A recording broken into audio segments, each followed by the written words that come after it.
Здравствуйте, друзья. Меня зовут Дмитрий. Hello, dear friends. My name is Dmitry Ovchinnikov. I'm the architect for information security in UserGate company. I work in the info security 16 years, but in IT, I started working back in 99 when the author of this book, Kevin Mitnick, author, was taking his time for his crimes. And I would like to start with a small question, and I would like to play about this book. What is the most popular method Kevin used for breaking into large corporate networks? So your options. Так, кто крикнул «Социальная инженерия» отсюда? Пожалуйста. Who said social engineering? That book is yours. Have you read it? Что прочитаете? Wonderful, you will read it. You'll get it. Итак, годы идут, а у нас ничего не So, меняется. years are moving, but nothing is changing.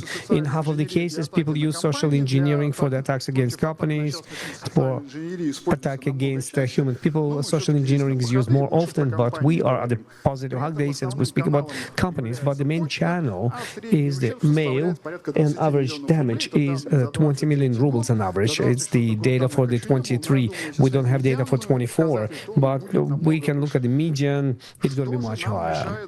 So what stops us from living securely and well, first of all, it's a cognitive disturbances that we have in our thinking processes. Why do we have them? The first reason is excess of information. Our brain is built as a local network, and when a certain threshold is exceeded, the information is not perceived properly. Parameters 2 and 3 are more understandable. Deficiency of meaning. For example, if I'm going to tell you, please invent association to the word red flag, what will you associate it with? Китай, отлично. China, С Днем Победы, скорее всего. I think Victory Day. На самом деле, я думал про But honestly, I was thinking about racing, and red flag is a stop flag. So many things depend on the context you have in your head. If you miss the context, our brain creates unnecessary errors. Factor number 3, if you work in a rush, and the factor number 4 is connected to the fact how our brain works with information, remembers it and recalls it. If our brain tries to recall the information but it cannot remember a certain fact, it's scientifically proven that it starts creating new facts and events and situations, spoofing them to remember, but then you remember it wrong. практическими примерами. So, what about practical examples? First of all, it's trust. When a letter of technical support comes to you that your account will be blocked, please update your password, and this is a phishing letter. Or when you receive a letter from the top management and the person automatically trusts this person and doesn't read what is to be done, but immediately follows the link or makes a certain payment, it is related to the fact that our brain is the biggest consumer of energy in our body, and it's built in such a way that a person very often tries to save on his energy-consuming ways and doesn't check what is written, doesn't read, doesn't compare the header of the letter, and by saving energy, he loses. Who has a lot of У кого многозадачность в резюме? Раз, два. Спасибо, честно признались. Да, много задач. Who has multitasking in your CV? Well, multitasking is a very good thing. It's very good to be a multitasking person, but when you constantly work, it leads you to the situation that when you switch from one task to another task, person gets tired more and more often. The more he tired, the less he loses his span of attention, and then it leads him to the human factor and errors. The deficiency of knowledge and misunderstanding of the value of information can make a simple example. An employee gets registered in online store before the purchase using his work account and password, and he's very lazy. He will use his mail and password, and then online store is being broken, data leaks to the fraudsters, and fraudsters get the entrance point into the system and they can do something with it. Why does it happen? Because people are not always always trained in principle of digital hygiene. And second of all, if you will remember 1930s, 1940s, don't speak up. Well, nothing has changed, and people don't understand the value of information, and we have to work with it somehow. But it's enough of psychology. Let's go to technical principles, and there are several principles like that. And I've tried to select technical examples for each principle. Okay, let's begin. Well, the errors are inevitable. Inevitability principle. So, as an option of reacting, we have multi-factor authentication. The user can make an error and lose his account data, inform somebody about it, or maybe use them at some phishing site. Yes, they can do it. And this data can be stolen from some protected Wi-Fi network. Yes, but if we will use the technical MFA system, then we will neutralize this threat in advance. Same is preliminary usage of certain technologies. For example, users have been exchanging information between themselves.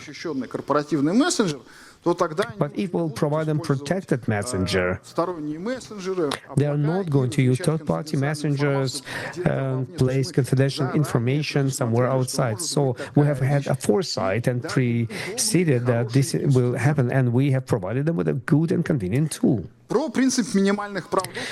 About minimal access rights, everybody knows about this principle, but really, when you start doing the audit inside of the company, you figure out that there are certain deviations, some have been added work-wise, somebody needed some additional rights, so this principle is not being followed. But honestly, we can be helped by the principle of automation. For example, in one of the cases, I've seen access to GitLab was created automatically. The rights were given every 5-10 minutes, and they were being rewritten. Plus, they've been pulled into the catalog service, they've been rewritten automatically. So if somebody has been given the wrong access, it has ended very soon. So when I mentioned about automation, there's a wonderful example as transferring data. You have to try to, when you design your system of information security, on the basis of architecture, you have to do everything for the user automatically. For example, there are two users, and if the user is asking to encrypt the data, it will end up with the fact that earlier or later they will stop doing this because it's not convenient, it loses their time, you have to remember the e-signature, you have to add it, send it, then somebody should decrypt it. But if in advance, automatically, you will encrypt your communication channel, then our data will be untackled and will be not accessible for the malicious actors. So if you will automate everything that you can for the users, also this is related to the human factor, which is expressed through the configuration errors. Big networks with a lot of different equipment, different servers, applications, all of this is being deployed. And if you do it manually with your hands and not following certain templates and standards, then of course you will have errors. It's normal. So we're trying to automate as much as possible deployment of servers and applications, everything that is possible to be automated. It's better to automate it because it's better to check some golden image and standard configuration, make a typical segmentation of the network, and then chances for human error will be smaller. And the most obvious principle, it's a multi-level protection. The classical mail, the solution is behind my back. When you have the external sender who sends a certain application, then it's being checked for spam, then you check it on the mail antivirus, then this message goes to the sandbox of the company, and only afterwards it is coming to the workstation of the user, where user also has an antivirus and maybe EDR, and there's a SOC in the company which looks at what is happening. So if even one of the defense levels didn't work, then some other ones will work. So this principle can be used while defending other systems. So the defense should be multi-level. If one element doesn't work, then other elements will definitely work. Generally speaking, our architecture of informational security in the first approximation is relying on three pillars: the requirements of regulators. When you come to the regulators, some strategies of development of the company, and all this together is happening.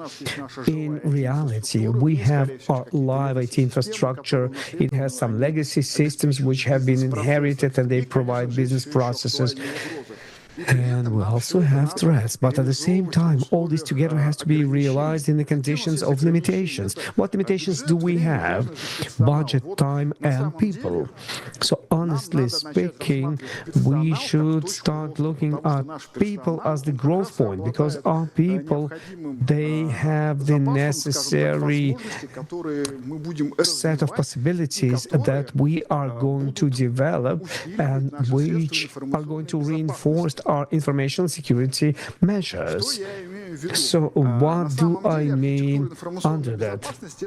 Information security architecture, it's not just hardware, but this is also a culture which exists in a company. First of all, you have to start by having the culture, and it has to incentivize employees to speak about information security incidents. The earlier person is going to incidents.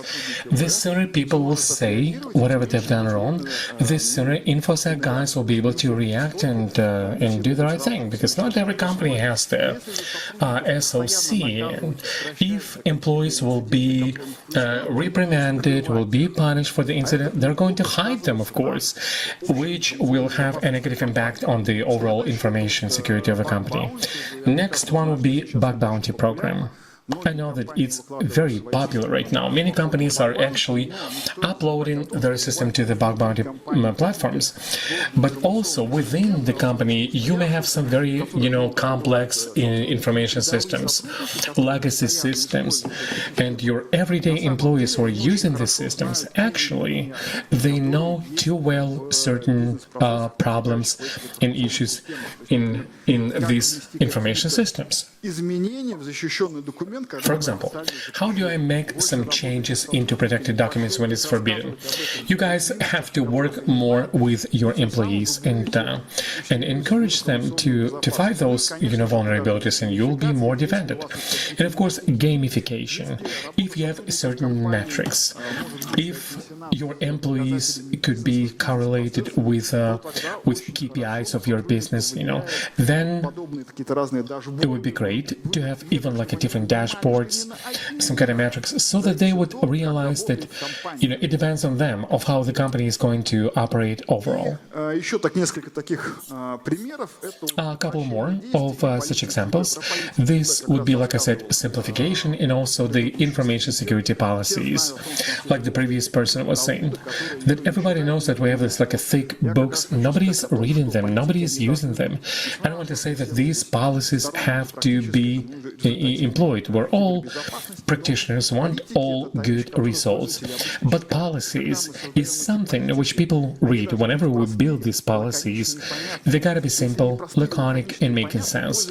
If they make sense, then people remember them and begin to use them. If it's a big, books, maybe people sign up, I know when you employ them, but they will never be using them in their daily operations. And one more principle. It's the principle of visibility, visuals. The simpler shell for a user you have, the less actions people have to make in their daily operations whenever they do their, daily work. The less chance that they'll make a mistake. So when you choose your IST tool, when you design your system or certain system for the users, you have to prefer to make sure that these would be logical, manageable, so that people would not make any mistakes and try to look for ways of bypassing this system. So, what can be said about the modern architecture, information security architecture?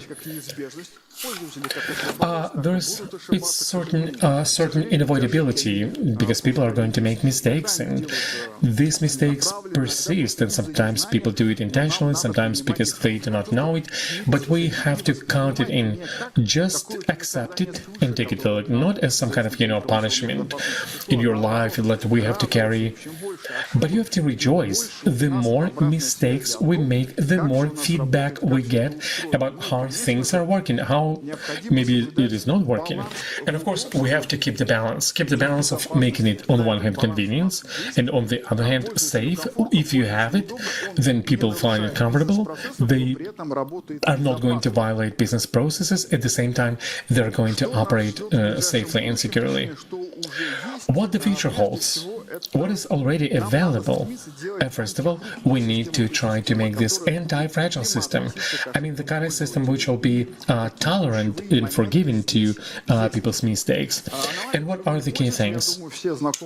The user cost anomaly in different CEMs, in different CEMs templates, you have it.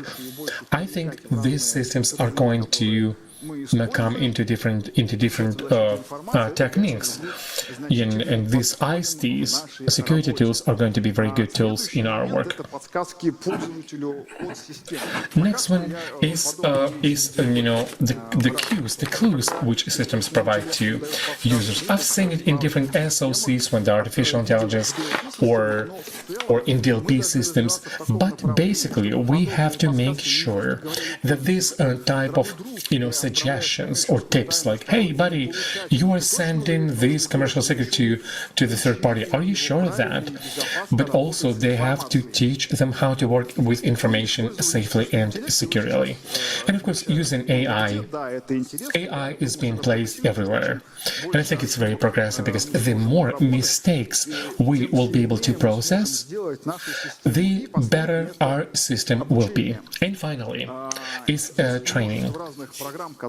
There are different programs and software for teaching regular users and making them aware, but they're not always sufficient because those examples sometimes they are not applicable to the company's reality, to the industry's realities. So when these kind of programs are being built, you have to make sure that your cases in your company would be relevant. Only then they will be accepted by the users. And finally, I want to say that information security is the mix of high-tech and people working with the high-tech. So let's raise awareness. Let's boost qualification of our employees to make sure that we have integrated protection. Thank you for your attention. Any questions? Please go ahead.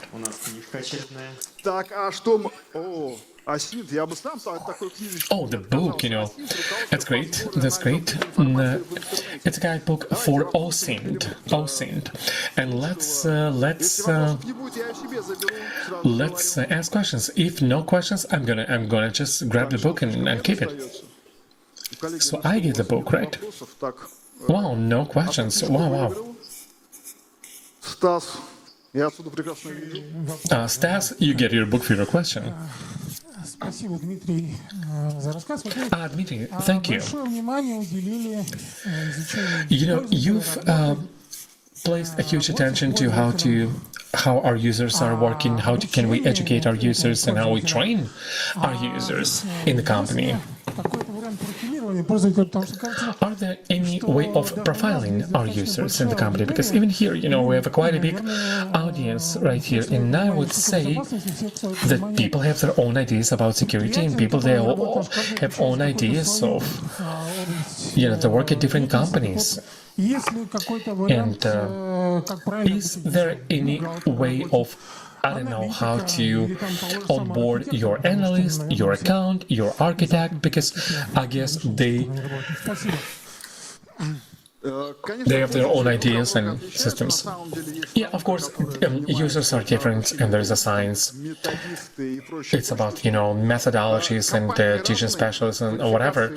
And companies are different. People's qualifications are different. And but I guess I'm looking at the different questions. So yes, I'll say yes. But I would recommend for each company to do its own approach, because there are some big companies with tons of users, and if the company is richer, they can cut the cream from the market and take more competent people. There are second-tier, third-tier companies, so I believe that we are different humans, different people, so we got to take a very customized approach. So every company has to find their own way. Yeah. My name is Alexei. I want to ask you, and I believe it's relevant for everybody right here, how can we teach senior management this great presentation of yours? Patience and patience again. And they're humans. We simply have to, speaking about the management, top management, we just have to find a way of communicating with them. It's not like the first time and you're done. You gotta try, make attempts. And if I had communicated with the manager, with the boss, I would try to talk about the InfoSec, and tie it up with the sustainability of IT services, because every company has some IT component. They're actually serving to implement certain business processes. And if you show to your boss, hey boss, you have a buying equipment, a business process, or selling, it is actually interconnected with the sustainability of information system, whatever it is. If you show how it may impact and their personal knowledge on the system's sustainability, probably the boss will say, yeah, that's right, and there'll be a higher chance that they will listen to you. I apologize, I did not hear the question. Yes, I believe yes. I believe yes, because in our company we have the principle that information security is not fighting with IT. We're doing the same thing basically. Should we fight with IT guys? No, don't do that. But since information security is evolving and IT is also evolving, it's interconnected. Yes, we have to learn however we can to communicate to our company what is important, what is happening in InfoSec and in IT. Final question, please. Right here. Let's take two. Let's take two, yeah. Hi, my name is Stas, and how do we fight with resistance of just regular employees in our companies? And because they have their own challenges and they simply may not want to learn all this InfoSec stuff, they don't care about that.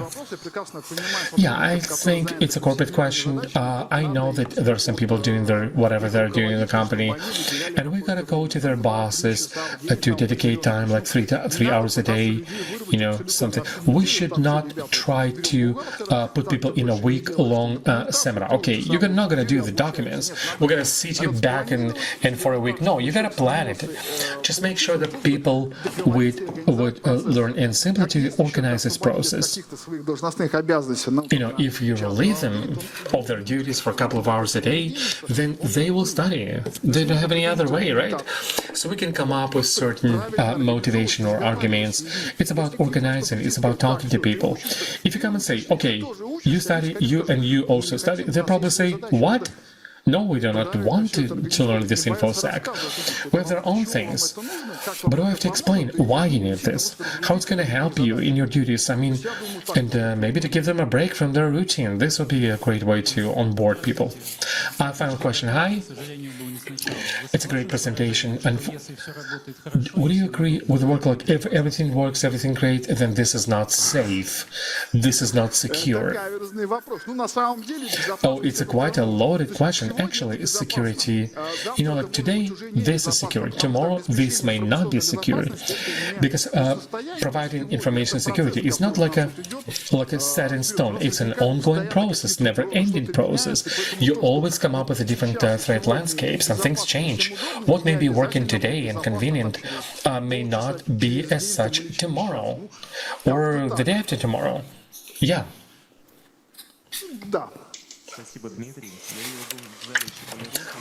Thank you, Dmitry. I've seen some other hands on the... You guys can come up to Dmitry and you can ask him on the sidelines. And now let's give the prize.